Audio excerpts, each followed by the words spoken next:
The quiet streets of Brookfield, California, were bathed in the golden glow of late autumn sunlight, the kind that made even the smallest suburban town look like a scene from a postcard.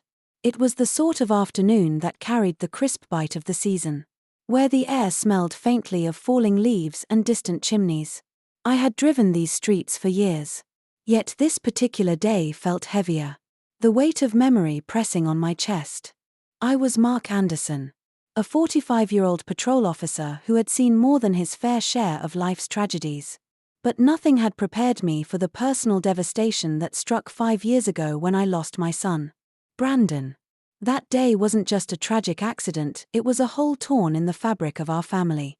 My wife, Emily, and I had never quite managed to stitch it back together. And on this day, the anniversary of his death, the grief felt sharper, the loss closer. As I navigated my patrol car down Elm Street, the radio crackled with routine calls, a noise complaint here, a minor fender bender there. I responded out of habit. But my mind wasn't in it. My thoughts wandered to the box of Brandon's belongings that Emily had tucked away in the attic. The keepsakes she couldn't bear to part with but couldn't face. A baseball glove. A trophy. Photos of his bright, youthful face, all relics of a life frozen in time.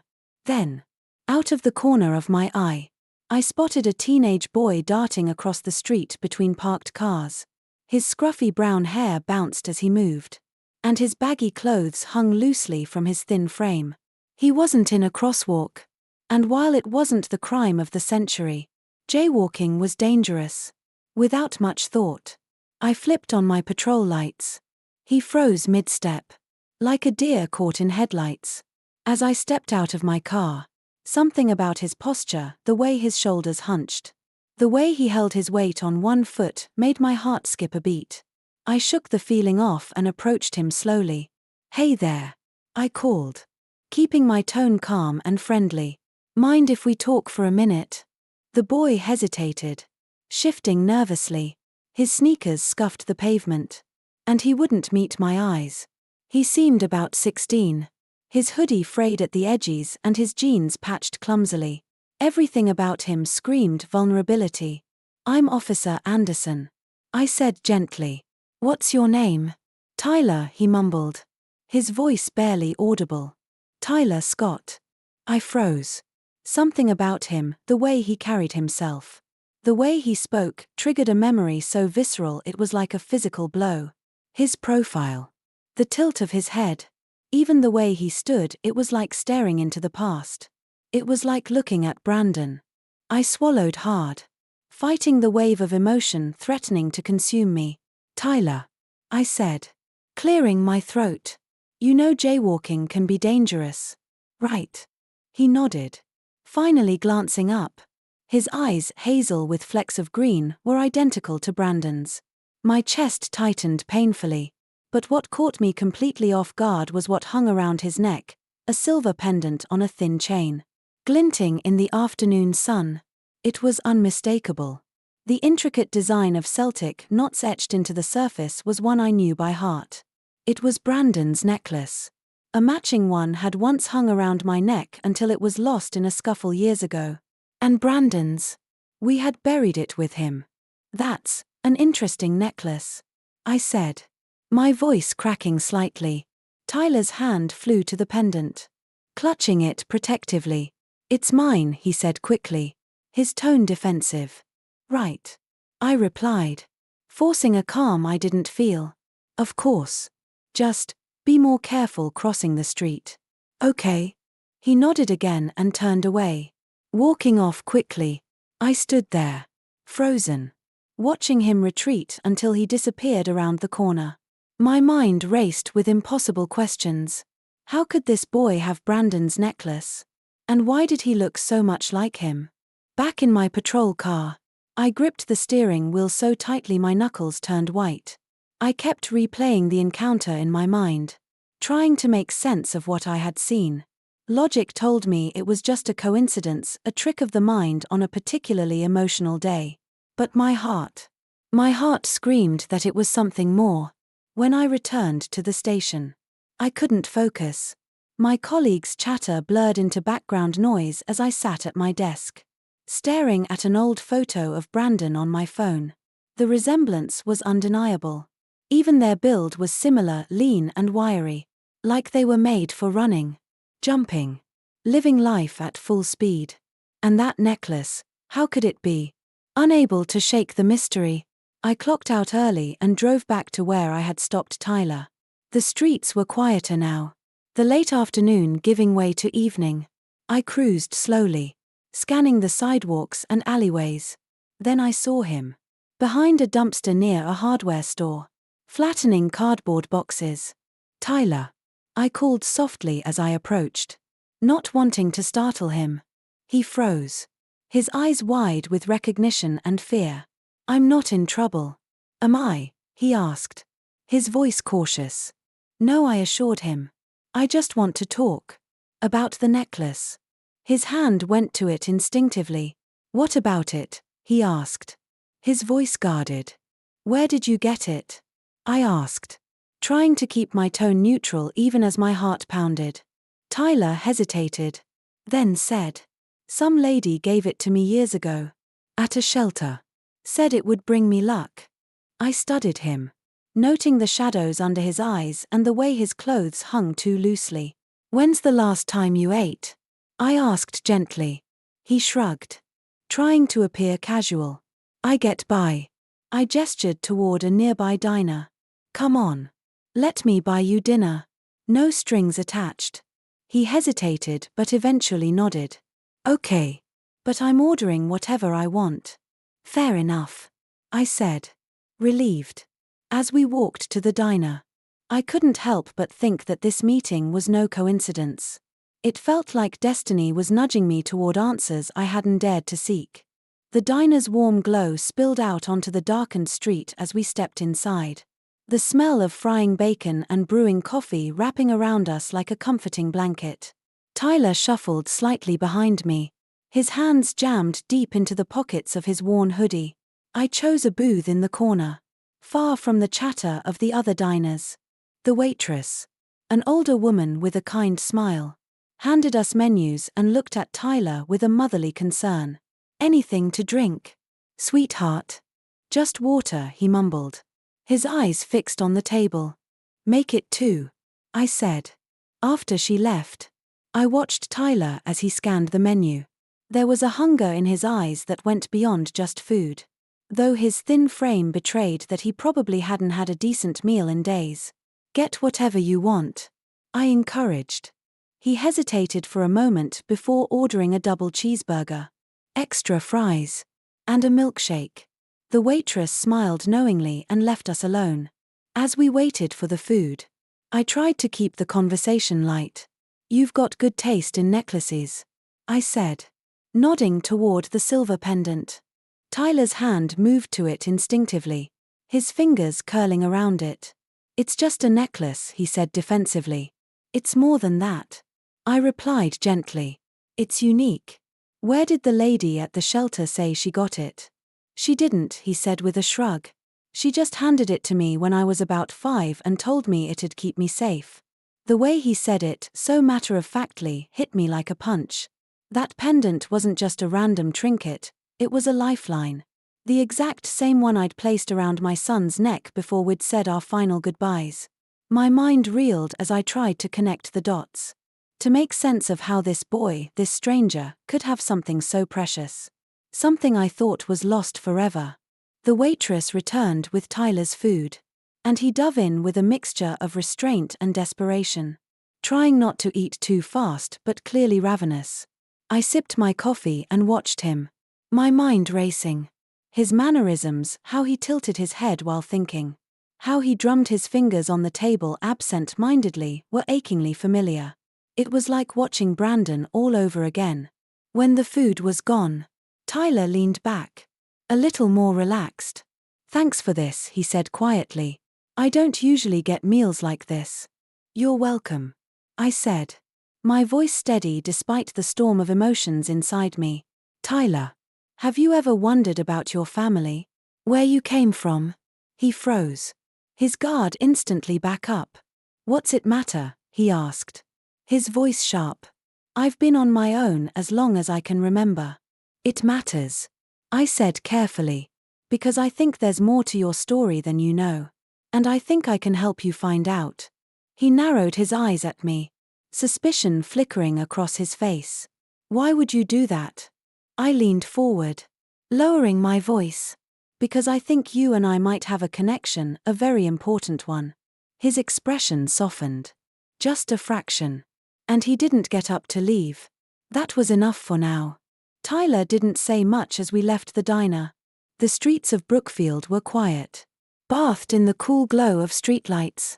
With only the occasional car passing by, he walked a few steps ahead of me, his hands stuffed into his hoodie pockets. The tension in his shoulders a clear sign he was deep in thought. Do you have somewhere to go tonight? I asked as casually as I could, trying not to sound like I was prying. He glanced over his shoulder, his expression guarded. I've got my spots. Your spots? I repeated, frowning. Tyler, you don't have to live like this. There are places, people, who can help. Like you, he shot back, stopping to face me. What's your deal anyway? You don't even know me. He wasn't wrong. But there was something about him. Something I couldn't let go of. I took a deep breath, steadying myself before answering. You're right. I don't know you. But I'd like to. He stared at me for a long moment, his eyes searching mine as if trying to figure out if he could trust me. Finally, he shrugged and started walking again. It's not that simple, he muttered. We reached the hardware store parking lot where I'd first found him. His makeshift bedding, a few flattened cardboard boxes and an old sleeping bag was tucked behind the dumpster. It was a harsh reminder of how different his life had been from my son's. My chest tightened at the thought. Listen, I said, pulling out my wallet. There's a shelter near St. Mark's Church. They'll have a bed for you tonight. Tyler glanced at the cash I held out, his face twisting with something between pride and shame. I don't need your money. It's not charity, I said firmly. It's a way to stay safe. Just for tonight. After a long pause, he snatched the money and shoved it into his pocket. Thanks. I guess. I watched as he disappeared down the alley, the silver necklace catching the light one last time before he turned the corner. I stood there for a moment, the night air cool against my skin, feeling a strange mix of relief and frustration. Tyler had let me in just enough to give me hope, but he was still keeping me at arm's length. Back at home, Emily was waiting for me in the kitchen, her face etched with worry. You're late, she said softly. I sat down at the table, running a hand through my hair. I met a kid today. Tyler. 16. Homeless. Emily's brow furrowed. Mark. You can't save everyone. It's not just that, I said, my voice barely above a whisper. He looks like Brandon. Exactly like him. And he's wearing Brandon's necklace. Her eyes widened, and she reached across the table to take my hand. Are you sure? I don't know what to think, I admitted, my voice breaking. But I can't let it go. I need to find out who he is. She nodded, her grip on my hand tightening. Then we'll find out together. The next morning, I couldn't shake the image of Tyler's face or the glint of the silver necklace around his neck. It was as if the universe was daring me to ignore the signs, to walk away from something that felt too important to dismiss. I wasn't going to let that happen. At the police station, I sifted through files and old records, trying to find anything that might lead me to answers. Homeless teenagers often fell through the cracks, their lives documented in fragments, arrests for loitering, brief stints in foster care, or the occasional social services report. But Tyler's name didn't pop up in any of the usual places. It was like he'd barely existed until now. I knew I needed more help. Pulling out my phone, I called Rachel Cooper, a journalist I'd worked with on some local cases. Rachel had a knack for digging up the kind of information that didn't show up in official records. When I told her about Tyler and the necklace, she didn't hesitate. Send me a photo of the pendant, she said. I'll see what I can dig up. I sent her a picture I'd taken of Brandon wearing the necklace, the same one Tyler now had. Within hours, Rachel called back, her voice tinged with both excitement and disbelief. "Mark, you're not going to believe this. That necklace, it's custom made. Only a handful were ever sold by a jeweler in New York. They were part of a family set. Do you still have yours?" "No," I said, my chest tightening. "I lost mine a few years ago." "And you're sure this kid has the same one?" "Positive." Rachel hesitated, then said, "Mark, I've been looking into old adoption records tied to foster kids in the area. There's a name that keeps coming up in cases of separated siblings. Horizon Adoptions." The name hit me like a cold wind. Horizon had been shut down years ago after a string of scandals. But I never imagined it could be connected to my family. "What kind of scandals?" I asked. "Fraud. Illegal placements. Records tampering. There were whispers of twins being separated for higher profits. If Tyler came through Horizon, he could have been part of that." The idea turned my stomach. Could it really be possible? Could Tyler be more than just a lost kid? Could he be Brandon's brother? I thanked Rachel and promised to follow up. After hanging up, I sat at my desk, staring at the evidence I had so far. It was all circumstantial. Just fragments of a story that didn't yet make sense. But the more I thought about it, the more it felt like there was something real here. Something that couldn't be ignored. That evening, I returned to the alley behind the hardware store. Tyler was there, sitting cross-legged on his makeshift bedding, staring at the ground. He looked up as I approached, his expression wary but not hostile. "Back again?" he asked. "What? You gonna arrest me for loitering now?" "Not today," I said, managing a small smile. "I need to talk to you. About your past." Tyler tensed. "I told you. I don't remember much." "That's okay," I said, sitting down on a nearby crate. "But there are ways we can find out more, like a DNA test." His eyes narrowed. "Why would I do that?" I took a deep breath, the weight of what I was about to say pressing down on me. "Because I think you might be my son's twin brother. And I need to know the truth." Tyler froze, his mouth opening slightly as he processed my words. For the first time, his guarded expression cracked, revealing a flicker of something vulnerable. "You're serious," he whispered. "As serious as it gets," I said. "But it's your choice, Tyler. If you don't want to do this, I won't force you." He stared at me for what felt like an eternity before nodding slowly.